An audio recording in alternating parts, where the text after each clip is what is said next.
interpreting the MPI result, assuming that so far you've seen everything about the concept, the methodology, the different steps to get your result, aggregate result, disaggregate result. So you got here now everything. So how do you, the idea here is how you reach your result.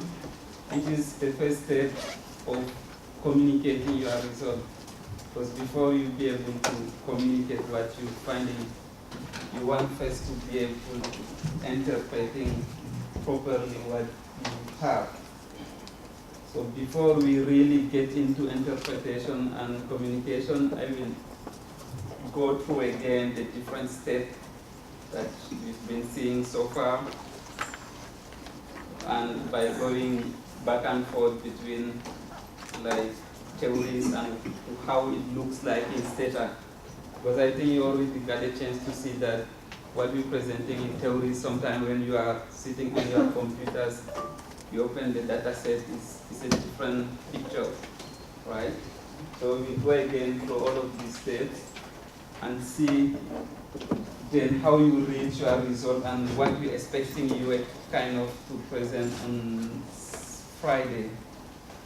And once you go back and do more serious poetry analysis research, also how, what usually is good to say from the result.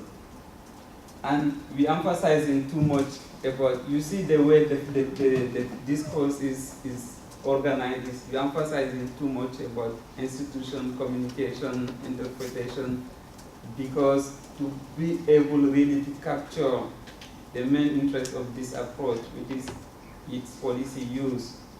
So it's everything about, even though even though the methodology itself would be good, if you're not able to really communicate it, and to be able also to change institution using what you're doing, so you lose the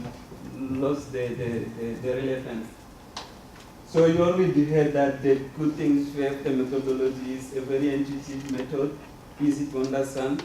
You can tell to everyone who can do basic mathematical calculation, 1 plus 1 equals 2, that once you have a matrix 2 times 2, this is how you count the privation, this is how you aggregate them. So it's very easy to understand compared to some other things. Let me take just the case of FGT. The way to construct, for example, a poverty threshold in a monetary poverty case is a very complex topic. It's not straightforward to understand. And I can take any other measure of welfare where usually you have really to be a very deep technical person and to understand so many things to be able to understand what's going on. And it's like a bird's eye view also, so something that you can track to just get an aggregate number or indication of what's going on, and you can impact also to go in more detail to see what's going on. And it's adds value added to what you, in your poverty assessment, because you're taking into account the multiple deprivation. It shows joint distribution of deprivation, like as opposed to the dashboard approach that we already seen, where you can have some multidimensional approach for just analyzing marginal distribution of deprivation.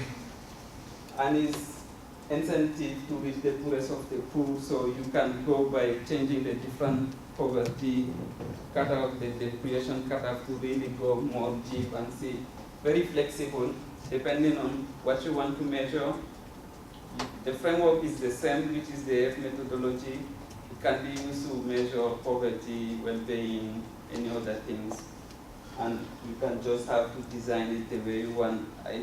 In the working groups, some of the groups we've been discussing too much about whether they add this, whether they not add. No, we want to do this because this is the concept that we care about much. And so this way of thinking allows you really to set what you want to set. And you can run sensitivity and robustness analysis as shown by Schumann this morning. And it's academically, most importantly, it's academically rigorous.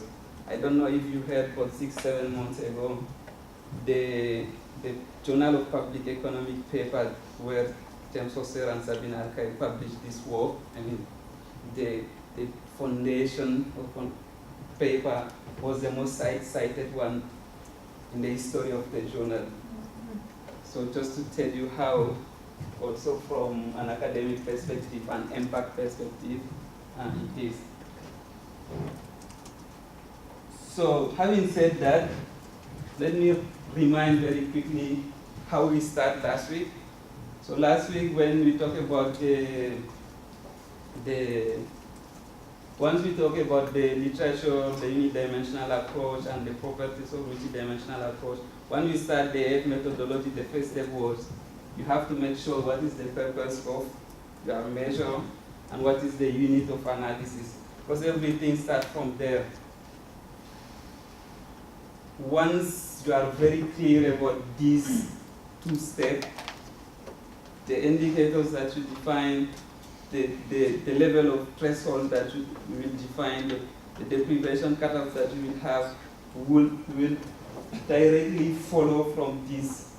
But if you're not very clear from here, what's going to happen, you will not be clear on what you will be, or very quickly you will be moved to something else that you were not intending really to do, just, for.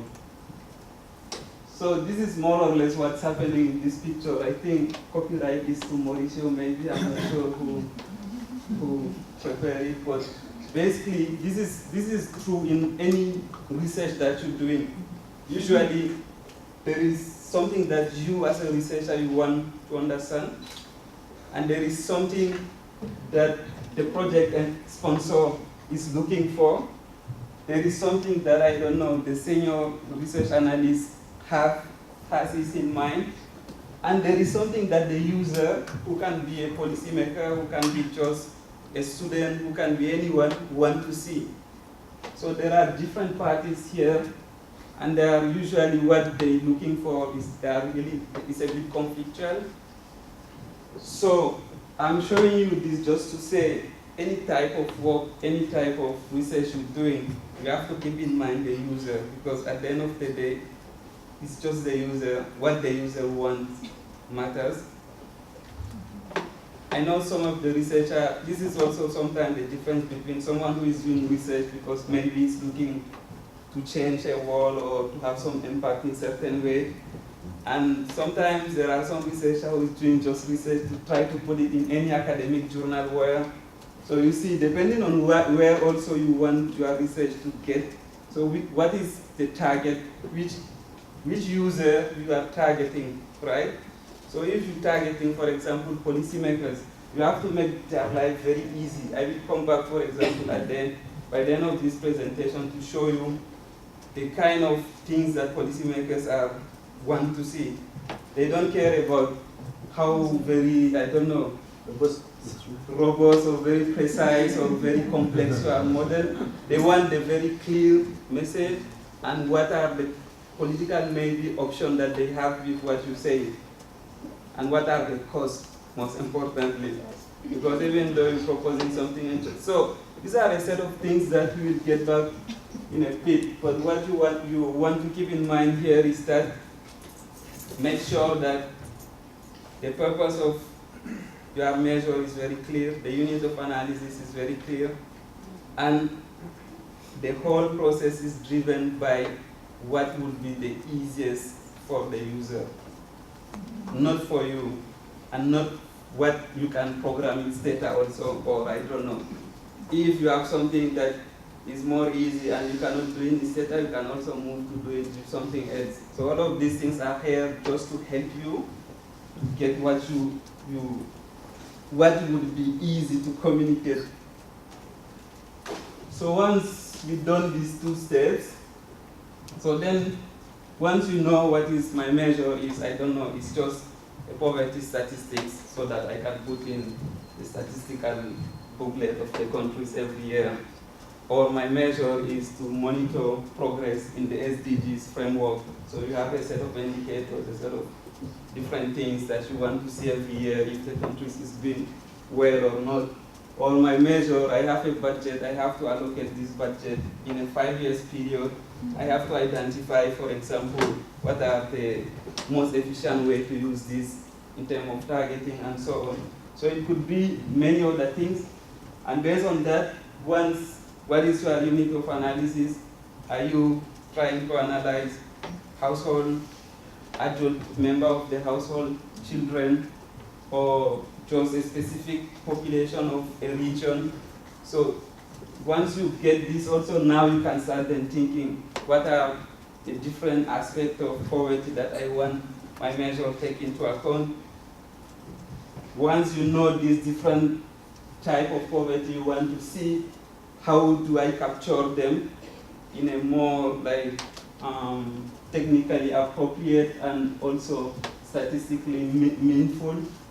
And then you define the deprivation cutoff, and then you choose the weights to get to be able to aggregate between the different indicators and dimensions. And then you get here, you have to then define a poverty cutoff to see, threshold to see, to say who is poor and who is not poor. So this is more or less the different step that you've been doing or you already done over the last couple of days. And that was very clear, right? And now finally, when you, until here, you're not doing any calculation, right? Maybe the only thing that you do until here is just maybe check times to times to see in some reports, background reports, doing some research, trying to read the literature, really figure out exactly if the measure I'm designing is something has some meaning and is the one that I really have to. And then once you have all of this and a data set, then you go to computation now. Now you can go and say, okay, that's the miracle happens, right? You can just write some lines in your program and get exactly what you want. Here what I want to say specifically is that you will see that this is the only slide on Stata. The most difficult part of designing a measure are these steps. The rest you can do it with, I mean, if you're so good, maybe you are very strong. Even if you are head, you can, I don't know, but it's a matter of just using a software or the computer. Today we're using this powerful computer. No one knows in 10, 20 years which kind of computer we use. 20 years ago, they were not able to use the version of Stata that we have today. But they were able to think the welfare measure, the poverty measure. The first paper, the FGC, is published in '84. So the most important thing is these steps. To understand really what you're doing, why are you doing that, and then you go to Stata to say, oh, I can also do it with Stata, so I can also be, be not behind my generation or something like that. So then, when you design your measure, what you need to understand. I was discussing with some people yesterday, and the problem, what I was saying is, the problem with the multidimensional approach also is very interesting, but at the same time, given that you're doing so many things, if you're not very focused and very clear on what are the results that you really want to read and interpret and put in your report, or go to the meeting with your president or minister to say, these are the key messages that we can get from here, then you get lost. Even for academic publication, if you do a research and you're not very clear on the different pieces or the most important pieces that you want to take away from the whole kitchen, if I can call it like this, so then it's going to be difficult. So in the case of MPI, these are the different parameters that you have to spend some time in your report to say something about that. You have to make it very clear how you choose your poverty cutoff, why you choosing 33%. You have to define that from the literature, from some statistical analysis, from the purpose of your measure, the agenda of the things that you're doing, but it has to be something very solid so that anyone who reads this have a very clear argument or justification on why you're choosing this poverty cutoff. And then once you define all your indicators from here, defining them also very clearly and considering, like, I am calling good health if this kind of things in the household, if the household has this and that, so I consider the household to be deprived in this aspect or not. Then you get to the computation, which is the one slide on Zeta. You get your numbers, you get everything. And with numbers, you have the M0, which is the first aggregate number that you want to read, sometimes called MPI, because for now MPI is using just the M0. You read this for sometimes, if you have cardinal variables, you can also compute an MPI using M1 or M2. And yes. If you use M1 or M2, we won't be able to do subgroup decomposability, right? You will be able to do it because the only thing that changes is how you identify who is poor and who is not poor. But in M1 and M2, you will be taking the poverty gap and the square poverty gap, right? Yes. If you are doing that, then obviously if you divide into two subgroups, I think the population ratio may not be same as the total group, the poverty gap and square poverty gap. I think you can still do it. But you do what is it for the competition is by subgroups, but is the M0 of population is equal to the average weighted average of the M0s of the subgroups. But instead of doing with an M0, we'll do it with M1 or M2. It's the same matrix, it's just what you put inside the cells that change. It's the same matrix, it's the same way to aggregate also. And then you have H that you want to read, and which is one of the most powerful sub-entities of MPI, because of course this is what usually you tell to people. We did a poverty research and we found that 80% of people live in poverty in this. And when you start reading MPI itself, maybe it's not very clear, and then you have the intensity, which is the average deprivation among the poor. Another thing important that you have to read is sensory heat ratio, which that gives you the proportion of people who are deprived in per indicator and who are also multidimensionally poor. And then the composition of poverty per different indicators. And then you can add in your report the vulnerable population, just to say, okay, these people, they are not poor, but they may enter into poverty anytime because they are close to the poverty cutoff, even though they are not for now poor.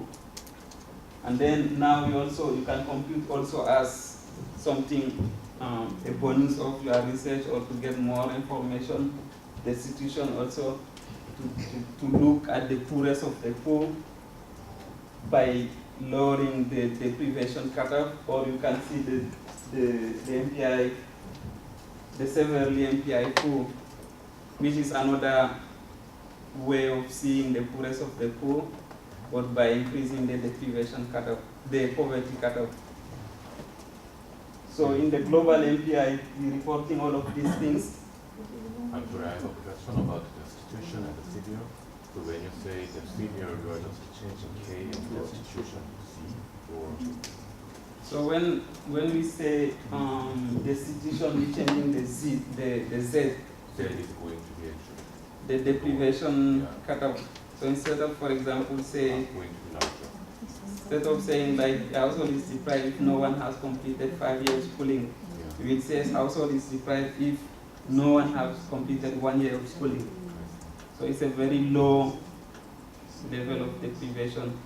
So anyone who falls in these categories is deeply poor. So it's a bit like the severity of poverty, but just because the severe MPI, usually even in monetary poverty you have it, and it's used to be just you change the poverty line in the case of monetary poverty, for example, and in the case of MPI you still change the poverty line, and which is that we call here cutoff. Yeah, the K. Can you repeat what vulnerability is? Sorry? The definition of vulnerability. The vulnerable people are this group of people who are close to the poverty, but they are not yet poor. So they are vulnerable in a sense that they may fall in poverty, you know.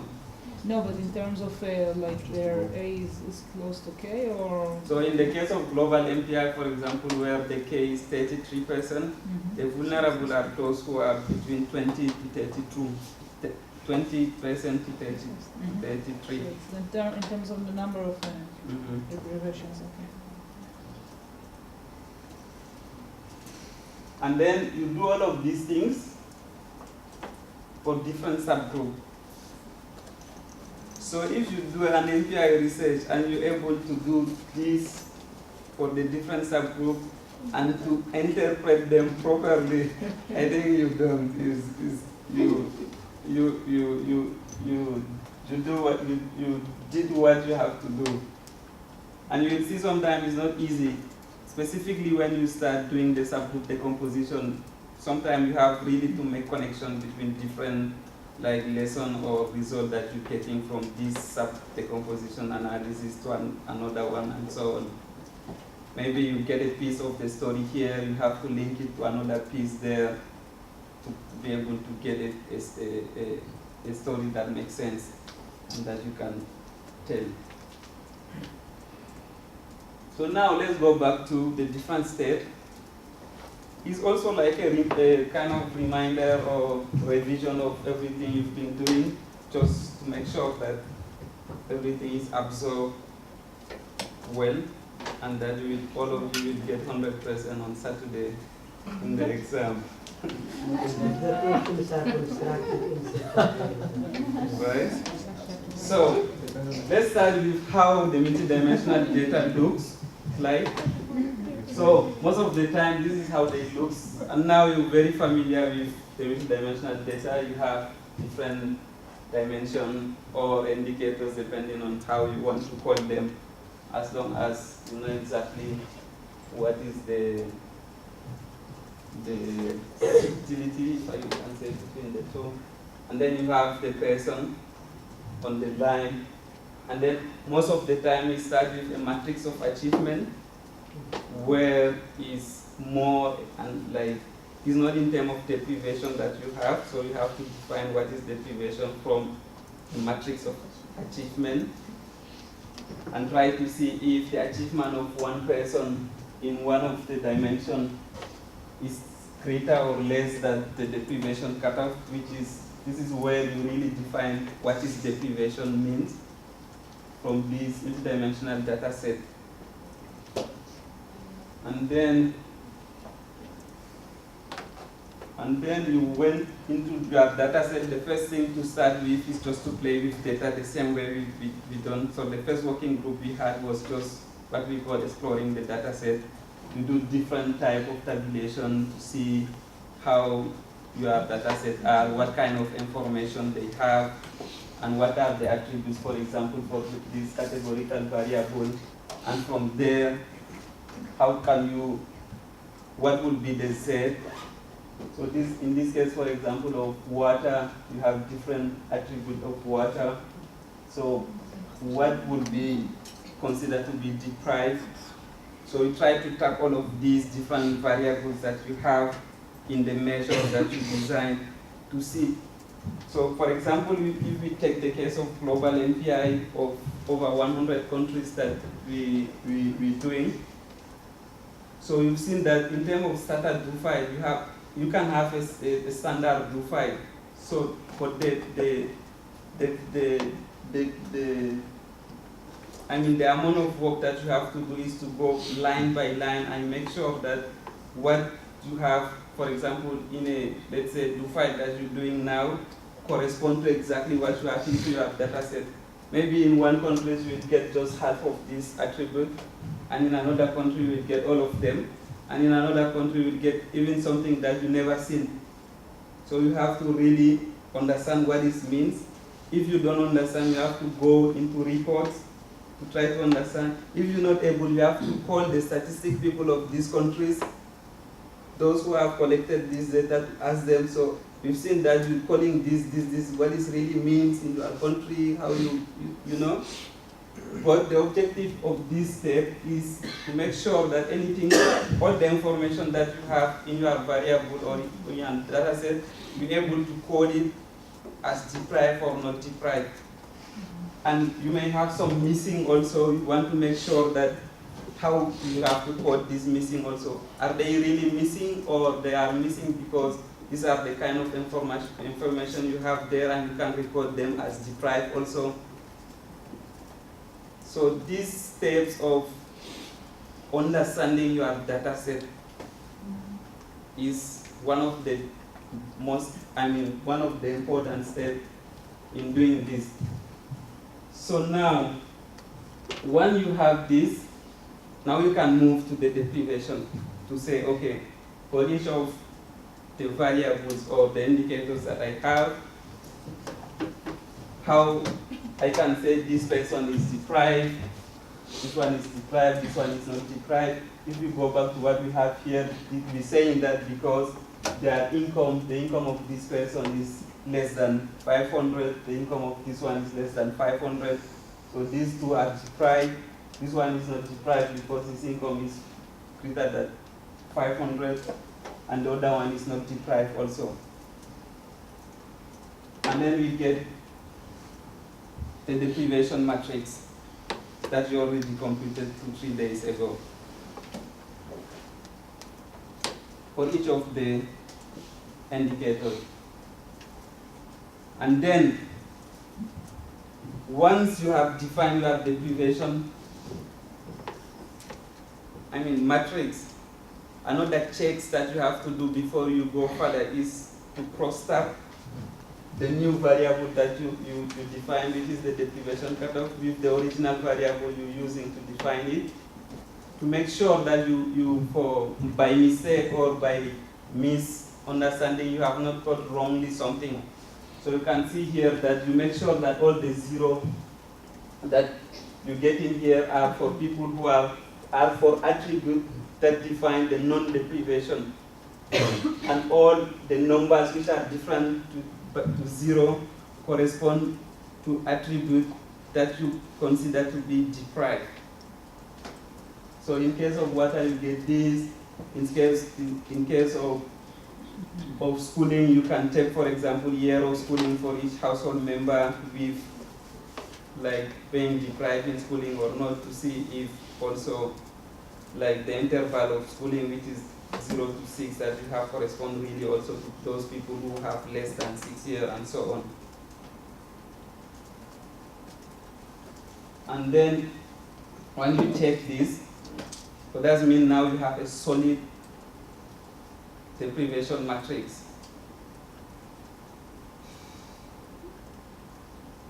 And to show you how it looks in Stata, you can go browse to see your data set. So this check, for example, another way of doing it, you can also come in your data set to see quickly if the attributes are really getting what you coding, what you're asking them to do, and to see quickly if there is anything wrong. But so this is more or less what you have in Stata also. I know that you've been opening this for more than 100 times in a day these last 2 days. So, and then the next step, when you have the deprivation matrix, so now you do it. So this is here, that was to show you just for one indicator. So you do it for the different indicators that you have, and you get now for each of the indicators you have a deprivation matrix which is just 0 and 1 for the entire people of your sample. So meaning that all of these things that we are discussing, you do it indicators by indicators. So if you're doing an MPI with 10 indicators, you have to prepare all of the indicators. And then after this step, what you did is to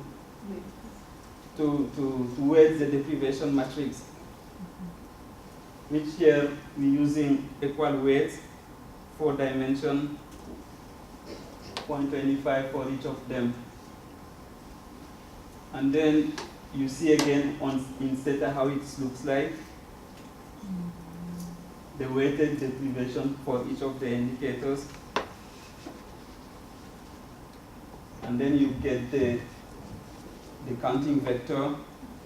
All of these things, you create a new variable every time to keep the information right. And then you see again in theta where you have the counting vector, which is the sum of the deprivation, the sum of weighted deprivation for each of the person. And from here now, you're able to do the identification. And for the identification also, you create a new variable for each value of k that you want. And then you can keep in that variable if the person is poor multidimensionally or not poor. So in this case, for example, we have, so in a case of k equal 33 out of 4, which is the case that we have here. So we have, this person is not poor. And this one is poor because he has 0.5, which is greater than 30%. And this one has 1, which is greater than 30%, is also poor. This one is not poor.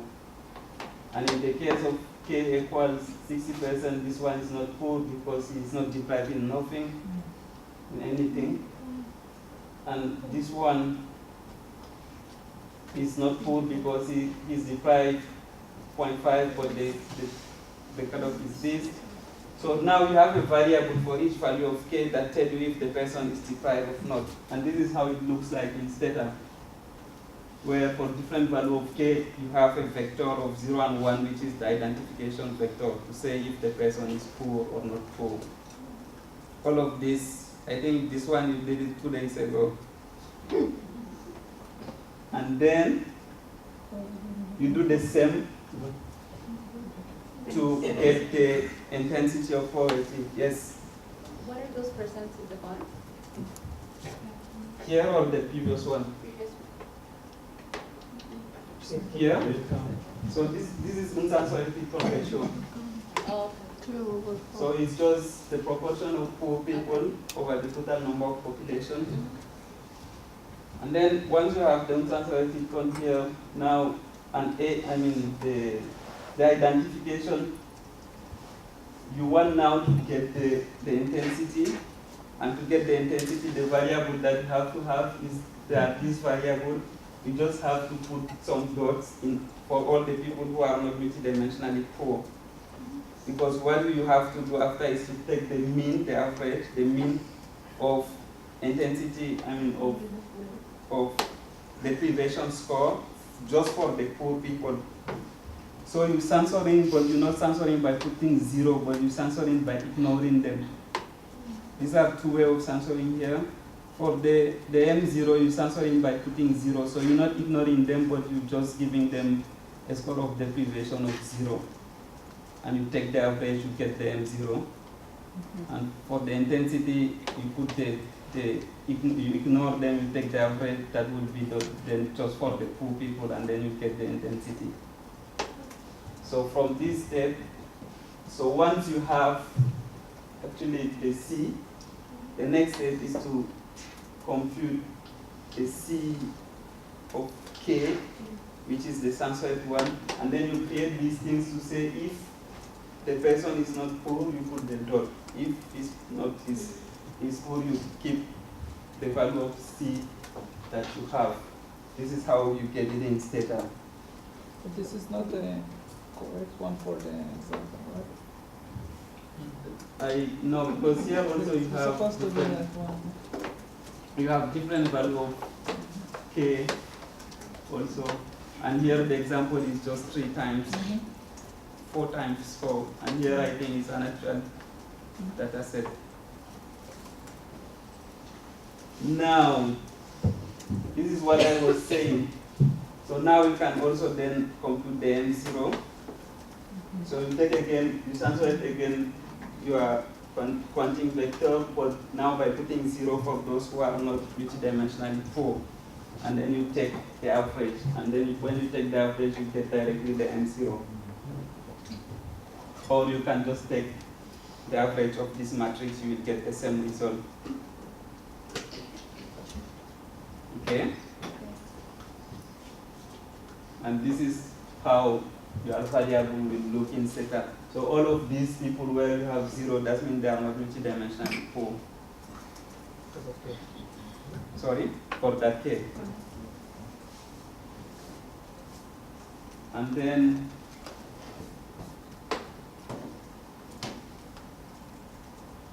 so this is, sorry? So now we want to get the sensory heat-con ratio. So here we computed directly the unsensored one, which are just counting who is multidimensionally poor and who is not, and you take the proportion. And to do all of the decomposition, you need now the sensory heat-con ratio, right? To get the contribution. So to do it, you censor it. So this person is not poor, you will ignore him. And then you will get just 2 persons out of the 4 to get the sensored, because in this case it's still equal to the unsensored, because these 2 people who are not deprived, they are not multidimensionally poor also anyway, right? And then here this one is deprived, but he's not multidimensionally poor. So even though he's deprived, you ignore him also, then you will get then 1 out of 4, and then here the same out of 1 out of 4, and then over there 2 over 4. Now, to get the contribution, then what you have to do is to now multiply each of the sensory heat-cons by the weight to get a weighted sensory heat-con ratio, right? What is the, how do you define, what was the contribution of each dimension in MPI? The weight. Mm-hmm. Sorry? The head time the sensory divided by the M0. Mm-hmm. Over M0. Because remember, I was saying that when you take this weight, it's like this is an MPI. If you are MPI, it contains just 1 indicator, right? And if you are MPI, contains many, so you have another MPI. So the contribution will be then this MPI for 1 indicator divided is shared in the total MPI. So once you get the sensory heat-con ratio, then you take the weighted sensory heat-con ratio, and then you take the sum of weighted sensory heat-con ratio to get the MPI. And then you get the same numbers that you already have here.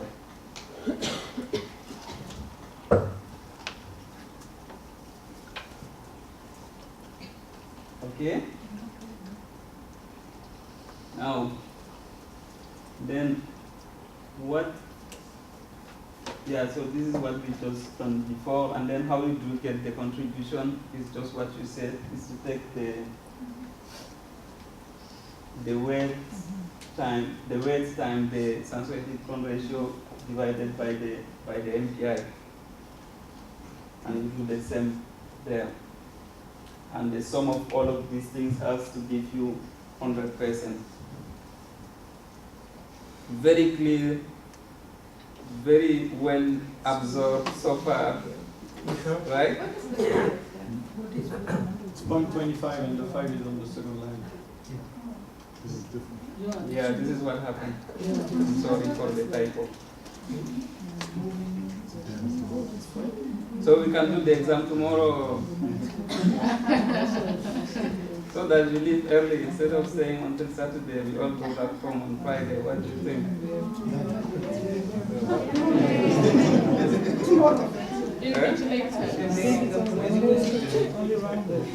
Or do you want to have two exams? One tomorrow to make sure that what you're saying now is correct, right? And another one to revise. Because this is an advance. So if you are not present here, if you are somewhere else, also you can take it. No, you can take the exam. The only thing we will not keep that in our records. So you can take it anywhere for your records, and you know. But for OFI records, we have to make sure that you're sitting here and you're doing it in this context in some school. Yeah. So now.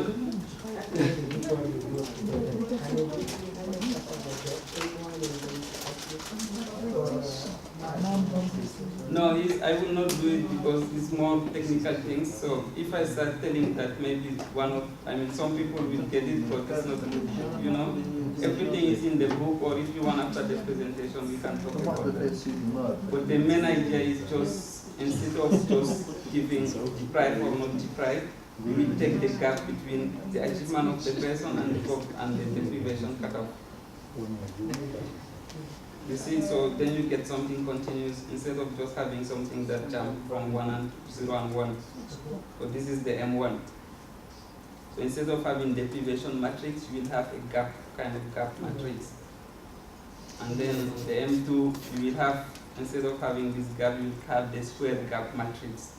And then all of the other steps will be the same.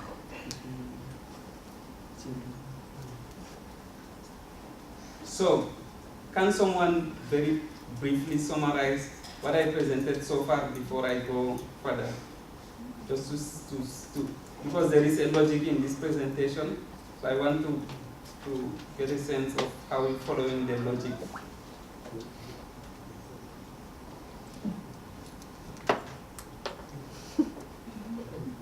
Who can tell me what? Oh, yeah, please. We started with the normative considerations, so everything before data, then the miracle happened, and then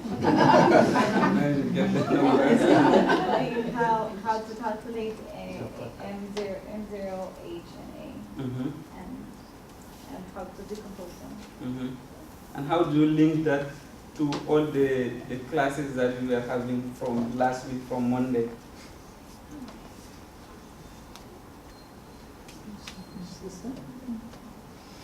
We've seen this before. The summary of Yes. I think that until now we have learned how to build the measure, but we haven't spent some time in how we can interpret the results, and also how can we present the result. But because we actually, I hope we have a robust methodology in our LUPAS, but until now we haven't talked about the interpretation. Yeah, exactly. Very well summarized. So you have a bonus of 5%. No, okay, seriously. So yeah, this is the thing. Even the way the course is structured is following the same thing. So you remember for the first 2 days we started with so many normative discussion, literature on what's going on, and then we start the methodology, and then it took like 2, 3, 4 days. I can't remember exactly for you to get into setup.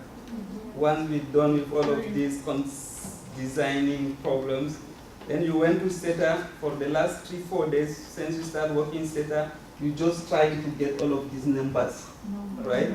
M0, H, contribution of different groups. So now I'm assuming that you have all of these numbers ready to take. You already have in the Dropbox the template of the PowerPoint for your presentation on Saturday. Because I met some of the group, not to put pressure on the other group, but some of the group, they were getting bored because they finished everything and they want the presentation. So you already have a template. If you want to start preparing your PowerPoint from tonight, you already have the template in Dropbox. So before then we get into, so I'm assuming that until here we compute all the aggregate results, we run the decomposition analysis, per dimension indicators, subgroup, everything. So how you interpret them, how you read them. This is important because, as I said before, it's the first step in your communication of your work, right? So this again, I think is copyright of Mauricio, maybe Anna, or I don't know who. So when, for example, you're working, this guy, he comes with his like sheet of result and he's asking to his, I don't know, analyst or colleague if they make a loss or profit. And his response is just to say, it depends. And this should be always the appropriate answer of a statistician. Because when you do statistics, I mean, it's not very, how you say, no, it's not maybe the good way to do things, but the good thing with statistics, you tell what you want them to tell, right? you tell what you want your statistics to tell. I don't know, but most of the people who are statisticians, they know that with the same numbers you can say different things on it. Them lying to them. That's what policy is. Without lying, this is where the subtlety is, you know. So you're not lying, but you say exactly and accurate things for what you want, where you want to go. Right? So this is exactly what's happening here. Loss or MPI reduction or increase, it depends on what you consider to be poverty and what is your reference number and what is your target, and with respect to what, there are so many things. What is your agenda? What is many things, so it depends. So this is what we're gonna see. So we take the case of global MPI very quickly to see. For the global MPI, all of you now knows very well that is with 10 indicators, 2 for each of the dimension, health, education, and 6 for living standard. And we say someone is poor if you start counting his number of deprivation, right? And then if his number of deprivation is at least 33%, the person is poor. So if you have, so I'm showing you this because this is a way you can read the intensity of poverty, for example. So when you run your analysis and you get, for example, an age of 50%. So the best way to read it is not just to say that people are deprived in 50% of the poor people are deprived on average in 50% of the dimension. You have to tell to a policymaker who cannot get you at this relative way of reading things, this is more or less the equivalent of being deprived in year of schooling, in health, and in this and this and this. So you tell it, so you say it's 50% the A, which is equivalent to this, if you want to say it in a more visible way. Right?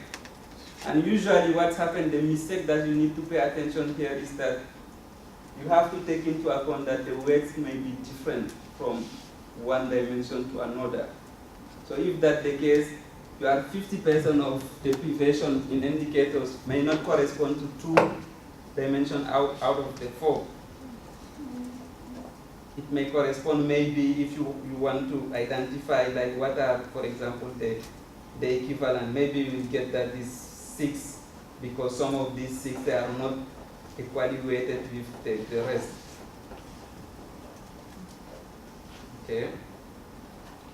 But then the statistician, maybe when he reads your report, it's just looking this about these numbers that someone else cannot get easily, who can also find what he wants to find. Because you want the reading of your report to be the most useful possible.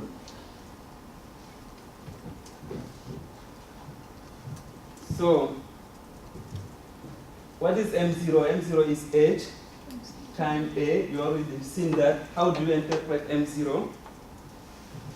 Oh, actually, I will do that before some of you start reading. So, how do you interpret M0?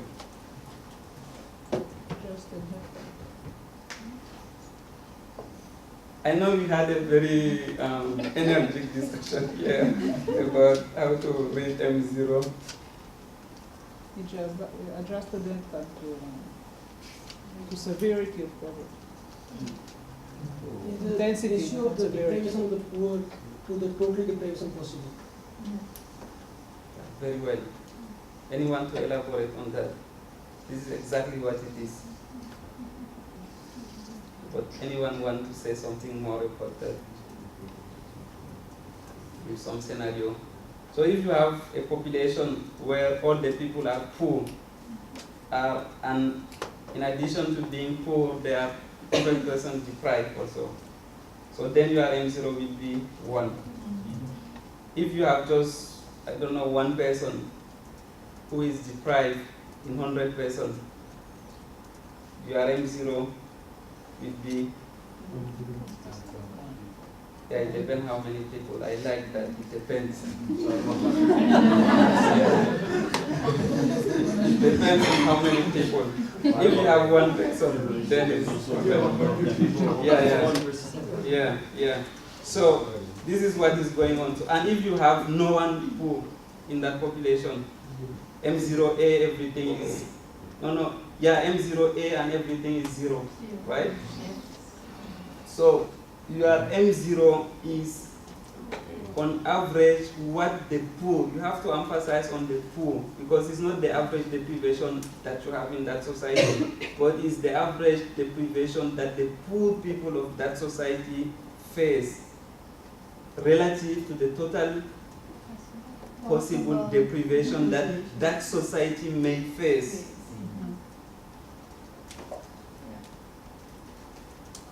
So in some way you can still read it in percentage to make our friend Ipo be happy. So you can still read it as a percentage, but it's a percentage of deprivation that the poor people in that society face relative to the total possible deprivation in that society can face. Great, so this is what's written here. If you need any reminder, you get it on the PowerPoint. Right?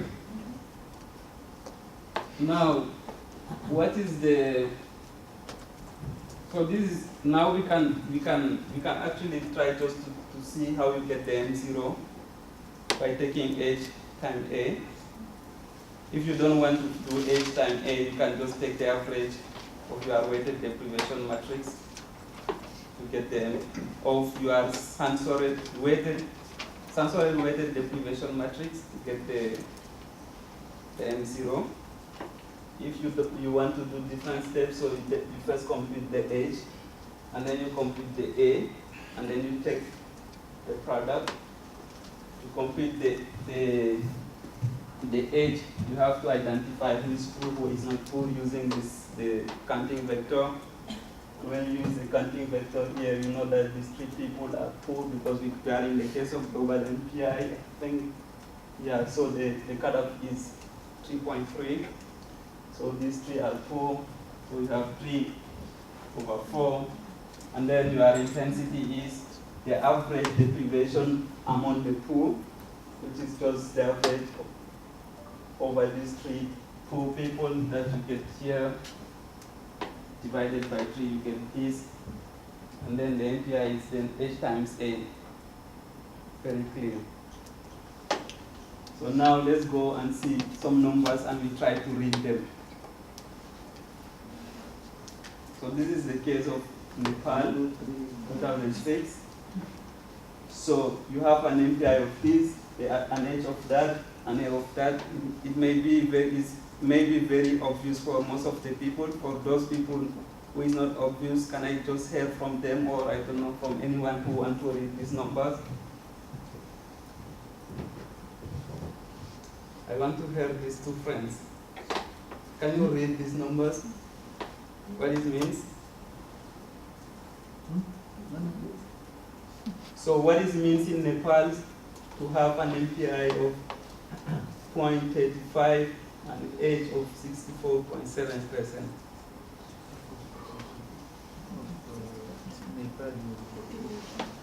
Yes, Abkader, do you want to read? No. Come on, you'll not tell me that you're not able to read the...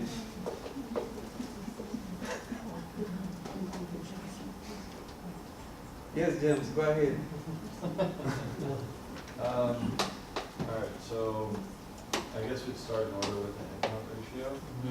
The head count ratio is going to tell us, out of the given deprivations that we've defined, out of all possible instances of being deprived, what proportion of the total population faces deprivations. And then This is the age? the age. Or the age? The age. The age. The age. So is everything the- you said is accurate. The things that I want to, that you have not said, and this is very important, is to say is the proportion of multidimensionally poor people. Yes. Because facing deprivation is not the same things that being multidimensionally poor. Yes. And then you have to emphasize, then maybe if you want to elaborate more, to say what you mean by multidimensionally poor. That sometimes, depending on where you are in your report or presentation, you don't have to go back to it. But if you're saying that for the first time, for example, you have to make, you know.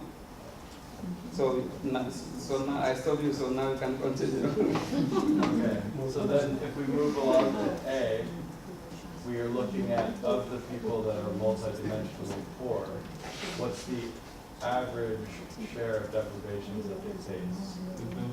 And then in terms of recontextualizing it within the overall population, we take the product of the head count and the average.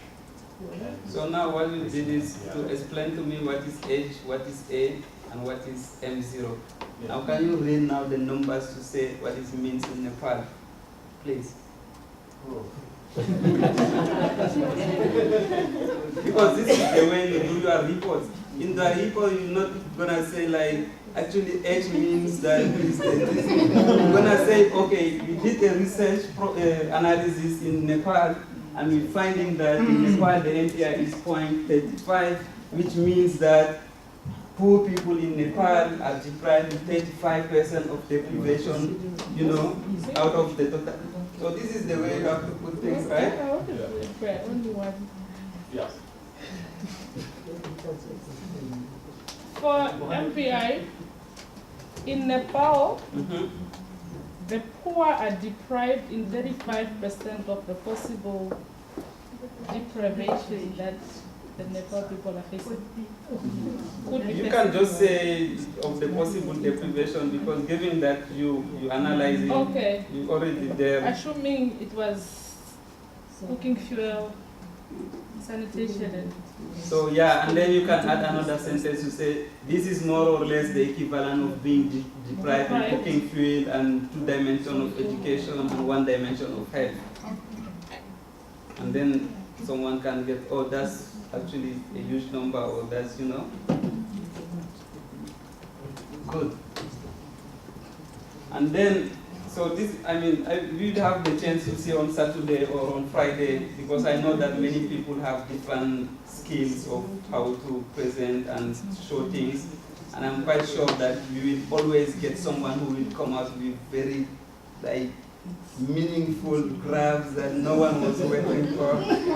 But until we get there, so this is the standard way for us to present things.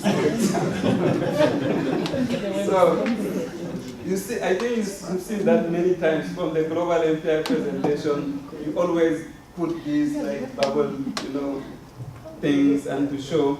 And it works very well in the case of MPI because it's a very good way to see the two components of the MPI.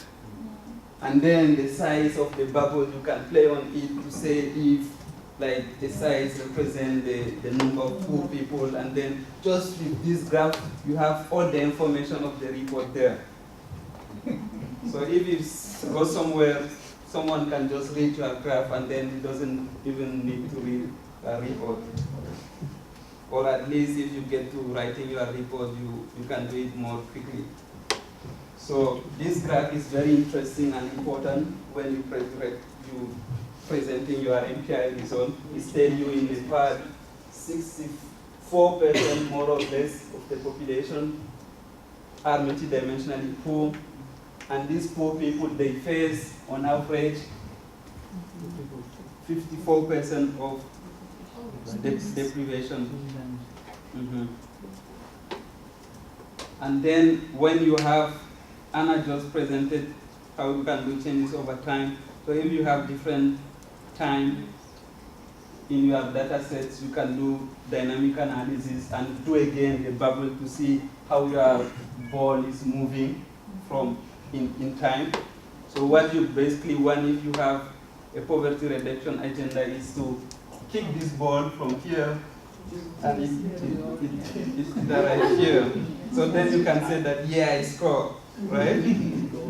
So this is where you have to score, like basically, if you're targeting really into poverty reduction, right?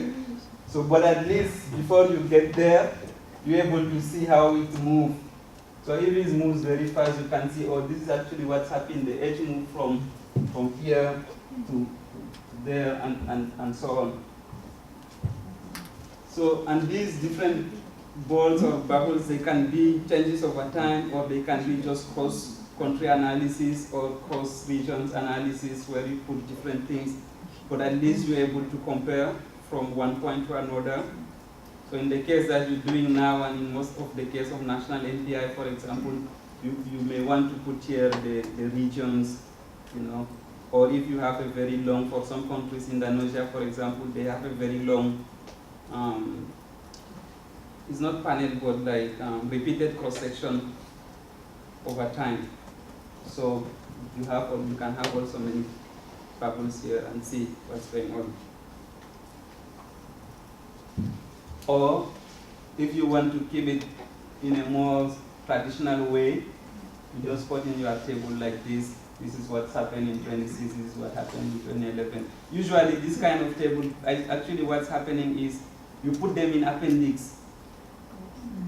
If it's very because this one is very short, so if it's not too much information like this, you can put them in the text and you read them just below or above. You say this is what's happening. But sometimes you don't want to put so many this kind of information in your report, so you just put very nice graph like this one or another one, and then you try to prepare all of your statistics results, you prepare tables that you put in the appendix. Because the readers, don't disturb the readers with very heavy tables. Don't put them inside the text, it's not good. No, I'm repeating that. I know people come from different backgrounds, but maybe, the way is keep your text very simple and go straight to the message. What do you want to deliver? It has to be very clear. What do you want to deliver? And when you know that you write 2-3 sentences, you say what you have to say. Don't put any word that will not bring additional information. Now, this is like the basic principle, but I'm repeating that because is if you write something, any words that you put in your sentence, it has to bring so bringing additional information in a sense that when you delete this word, your sentence will be incomplete. But if you're able to delete that word and you're still providing the information, you have to delete it. Sorry? Yeah, excuse me, my vocabulary is very poor. I don't know what you mean by parsimony, but I can assume that you say what I was saying. So, Now, the other things that you want to do also. So first of all, maybe you want just to read gross or raw result, just for the things that you're doing, just to give the aggregate numbers and say this is what's happening. And then you want to do some comparison, maybe putting that in a context to say, oh, actually, Nepal, even though they have not performed very well, they have reduced multidimensional poverty just with this, but if you compare them in similar countries, in the region, or in the income category, or in this, so actually they're doing that way, you know? So now you're trying to go and find if there is any way that to really get a story behind your numbers. Because if you just read them, also just what you see from the first reading, maybe you not get the whole story there. So you have now to see, to try to think about similar situation or context, how they did over there, and maybe how is the case that I'm analyzing, how I can link it to all what is already being said, you know. So in the case of Nepal here, you see, if you compare it with South Asian countries, it's there, so it's doing not very good compared to these three countries up, but it's doing good compared to the countries down. And then in your report, you will not maybe stop there. You will try to go why, for example, these countries are doing better than Nepal. What do they have in special? How do you explain that? So you can get at least pieces of argument to reach your numbers, even though you're trying to do a descriptive analysis or a measurement just to give a picture of poverty. But your pictures have to be pictures that provide information, because you are research people. In a sense that, not meaning that you're sitting somewhere doing academic research, but when you start doing this kind of research analysis, you want to give, it's an industry of producing knowledge. So you have to produce knowledge. You will not just produce something just to produce or to complete your research. When you finish your job, we have to know something that we don't know before. Right?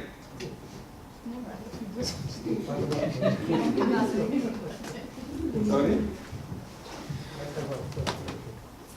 What about it? No, this is some, yeah, and then if you produce something that people don't know before, so you have the chance to publish.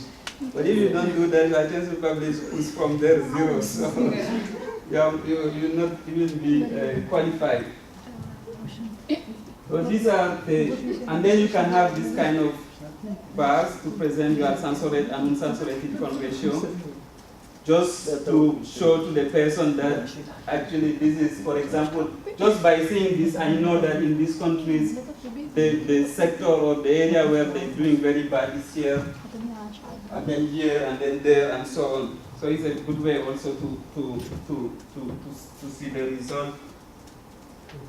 And then, so here we don't, so when you want to calculate the censored ratio, basically, you just censor, but you're not putting the weights, because you just want to count who is poor, who is deprived and multidimensionally poor. To take into account who is multidimensionally poor, you censor, you put the zero for those who are multidimensionally poor. And to take the deprivation, you just see if they are deprived or not, which is one, you don't need the weights. And then you can get what you have there. Now when you want to get the contribution of each dimension, this is a second or third reminder of what I have already been saying. So then in that case, you have to put the weights in your matrix, and then restart, then taking the what you want. I will skip this because we spoke too much about how to do these steps. Bouba, I thought you were going to read that result in a non-statistical way, so we can hear the contribution, the next one, yeah. No, we'll get back to that. I have many that coming later. This is just to show you how to compute the percentage contribution. So we'll read them. So then our famous bubble graph representation, where you have You do it by sub-region, as I said, and then you can see that here this region has more poverty in terms of numbers, but this one has more poverty in terms of number of people compared to the and so on, and this one in terms of intensity. So you have something visible that you can read. And then you can do also, you can analyze also the changes. So you can do the changes in terms of MPI, or in terms of age, or in terms of A, or in terms of your decomposed also indices, which are the sensory-heat cons. So how the sensory-heat con ratio, if you plot it, you can see, for example, in what area the country is performing well. So you may be able to say, for example, no, actually in Nepal, so they've been able to reduce mostly their MPI reduction comes from reduction in deprivation, in living standards, and so on. But these are the kind of analysis that you can do, which are very relevant if you have time series. Because then you can tell exactly overall poverty, this is has its avoid, and then if I analyze by indicators, this is what has happened. And then by doing this decomposition, very easily you will get the story. Because the thing is to get a story that you can sell. Once you get that story that you can sell, then now you can do all of the intellectual gymnastics, which is going back again to the literature, doing the robustness analysis, doing all of these things, so that you can go with confidence, tell to people, this is what I'm getting, and this is a meaningful or an interesting result.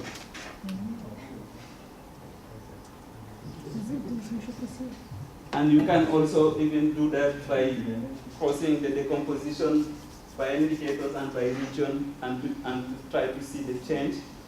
So here, instead of having just 10 bars, you have 10 bars for each of the region, and it tells you exactly for each of the region where they perform better.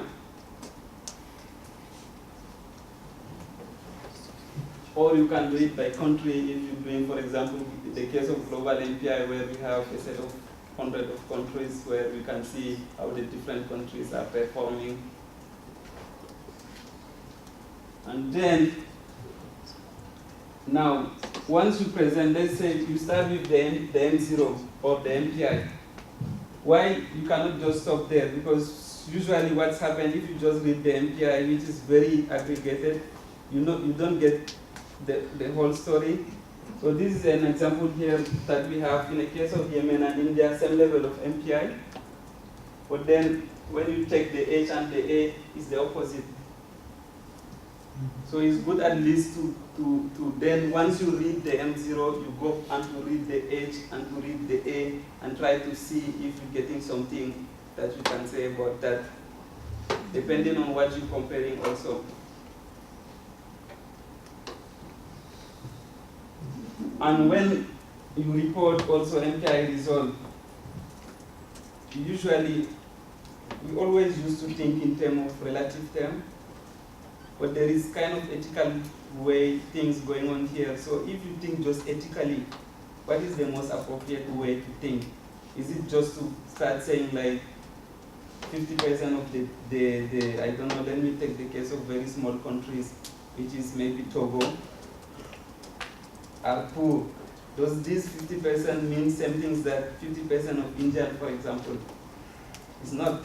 Because if you want to think from an ethical perspective, poverty is not acceptable for any person, because keep in mind that all of these things is happening just because of the administrative like frontier and political frontier that just happened, I don't know, a few years ago.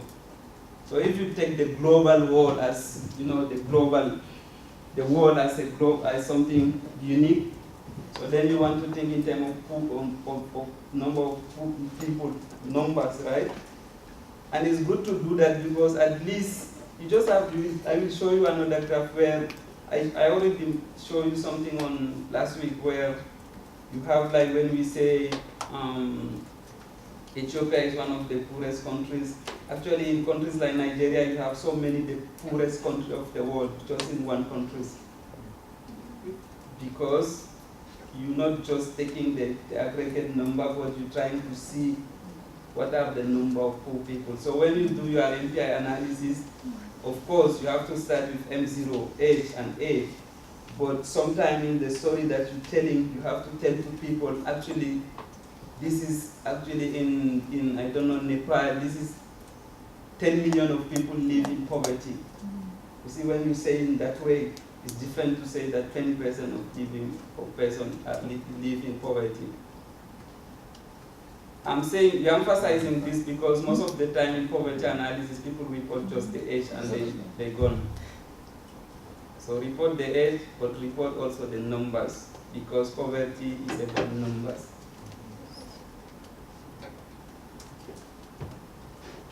Okay, and then you can compare the different countries to see, for example, so these numbers here, we have the age, and here we have, so this is the proportion of people living in who are severely poor that I presented before when you use the cutoff of 50%. So you can also compare this kind of different measure of poverty to say, like what's going on, you know. So for example, if you get an MPI age very close to this one, this means basically that you can just say, for example, that actually the poor people in that country, they are severely poor. For severe poverty, if you get something very high, you can say this is a critical problem there and this kind of things. And you try to link that with what you get with some other analysis where people have talked about that, and then so on. I will not come back to here. So now, everything is done. I think I have 10 minutes and then we finish. So first we start with the normative design of the measure, how you design things, purpose, unit of analysis, dimension indicators, the deprivation cutoff, poverty cutoff, and so identification, and then computations, and then you get the numbers, and then you try to reach your numbers. And then after this step of interpreting, there is a last critical step which is communicating. There are two different steps. Why? Because interpreting may be just something that you put in your research report. Maybe if, I don't know, you're working in a research department somewhere, that could be a government or something else, you are working on a project, so you read your result in a, in a scientific way, where you try to check all the robustness, all the numbers, you read them, you do all the links, all the scientific thinking are there. Now the last step is, what is the message that you will spread, to the general public, which are sometimes not necessarily from your audience. It could be media people, it could be just your boss, or I don't know, some political people for which you're working that are not interested in knowing exactly all the intellectual process. They want just very quick, direct message that you can give them. Well, you see, all of the interpretation part is a prerequisite to this. Because basically, this communication part are about two things. The first is how you summarize all of your scientific knowledge that you produce, and what is the appropriate format to deliver the message. So if you combine then these two things, you're able then to deliver your outcome, the outcome of your research, to not necessarily technical audience also. John will come back to this in one session just on how to communicate. So this is just an introduction to that part. So one of the first things that you want to know is from the different area of problems that politics are talking about, media are talking about in the case that I'm analyzing. So what are timely and relevant? I was talking to one of the group, they really want to talk about social exclusion and so on. So the thing is, in an actual situation, what you have to say is to try to frame your analysis and result in a way that, maybe, for example, I will take a very simple today, this year, for example, everyone talk about SDGs because the decision the process is already very advanced, so they already set up everything, so they will be in the next General Assembly, they will adopt everything. So for the last 2 years, everyone is talking about MDGs. So if you do a poverty assessment and put in the title or as the main message, what you want to say is, maybe, the way MDGs were set, there is something wrong, something like that. Put in so then people will stop and try to have a look on what you're trying to say. Then to convince these people who can then stop, if your scientific process was very solid, everything just ran like very smoothly. But you have something to catch people. So in the context, what is the context? What are the challenges that we have in this context? How the media people present that?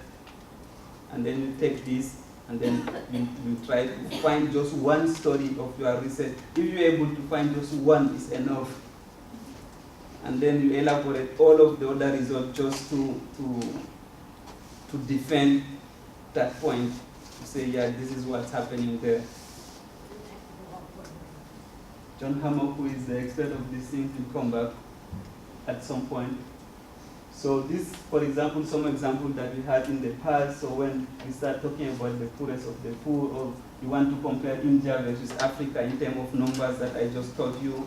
So when we say Africa is the poorest region of the world, what do you mean by that? So you can just say something like, not Africa is not the poorest of the poor, and then people will stop. And then they will see what you are saying, that, and then you will elaborate, or trying to show that MPI is high in some middle-income countries, because the traditional understanding is that MPI is for low-income countries, or if you try to show that there is some mismatch between growth and MPI. So you have to really see how you can plug or your analysis in the ongoing debate, development debate. Because if you don't do that, no one will read you, because people are busy to read like what we have in the frontier of development thinking. So you have to relate your analysis to put it on that frontier also. But if you start talking about something that people stopped talking about that 10 years ago, they don't want to know that.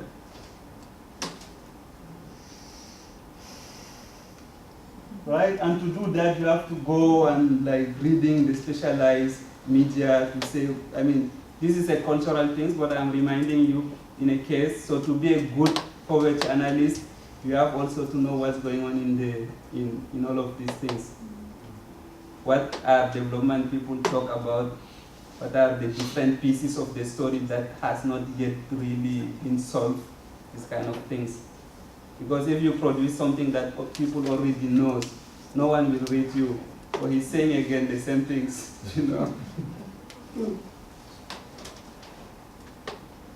Okay? And then I will speak all of these things. So this is the numbers that I was telling you. This is Pakistan. So these are how these non-academic or non-technical audience, they are less passionate about measurements. They don't want to know how robust you check your indicators or everything, because they trust you. This is why they pay you actually, right? They trust you, so they just want you to tell them exactly, this is the level of poverty, and this is how I measure poverty, and because this is the proper way to measure it. And from this number, these are the implications, right? Directly. There are less worries about details, so they don't want to know really if you compute standard error and if everything is stable or not. No, you have to be honest intellectually and do all of these things. But when it's come to talking to them, you don't have to present them the confidence interval. If you think, for example, you did your confidence interval analysis and you're finding something which is not significant, you don't your decision would be just to not present that to them. They don't want to listen to something which is not significant. So you cannot go there and start telling to them, actually, this is what I'm getting, but it's not significant. Who cares? You know? And they all, this is true for everyone. When you put pictures and images, so people kept that in mind, yes? Yes? Yeah, but in another way, maybe it's a result, an interesting result that you don't find any difference in the MP0 or something like that in 2 years. So, I don't know. No, what I'm saying, remember very well the steps that I present. I said there is something that you write, which is the report of your research, that maybe you want to publish in the appropriate journal or appropriate, I don't know, book, or maybe just a technical report if you're working for an institution that publishes technical report. In this report, you have to report everything.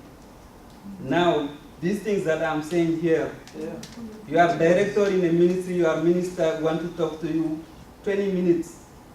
He doesn't have 2 hours to talk to you. He's very busy. So, if, for example, you compare the poverty and you see that the changes is not significant, the only thing you want to know is that you find that there is no significant decrease or increase. Because that's it. He doesn't want that you show him some graph with confidence interval and you try to explain to him why you say it's not significant, because actually the confidence interval are crossing here. You see? So the good thing, so with all of the works that you're doing is that there are many information you will get at the end. Try really to frame it, start with aggregate, disaggregate, and then get the message that you want to deliver and write it in a proper way depending on the audience. So this is what I wanted to tell you today. And we'll have 2 other sessions which are related a bit to that, one on institution and policy. So how to institutionalize this kind of research work and how to do policy with them. And another session is on communications. But at least this one, the objective was really to go step by step from the whole over the whole technical process, and to make sure that in each of the process is very clear for you what you're doing. And after this technical process, you know also all the steps that you have to follow to get your MPI paper published somewhere, and also to be very impact, because you won a prize of impact for the most influential people in development thinking. Thank you. Yes.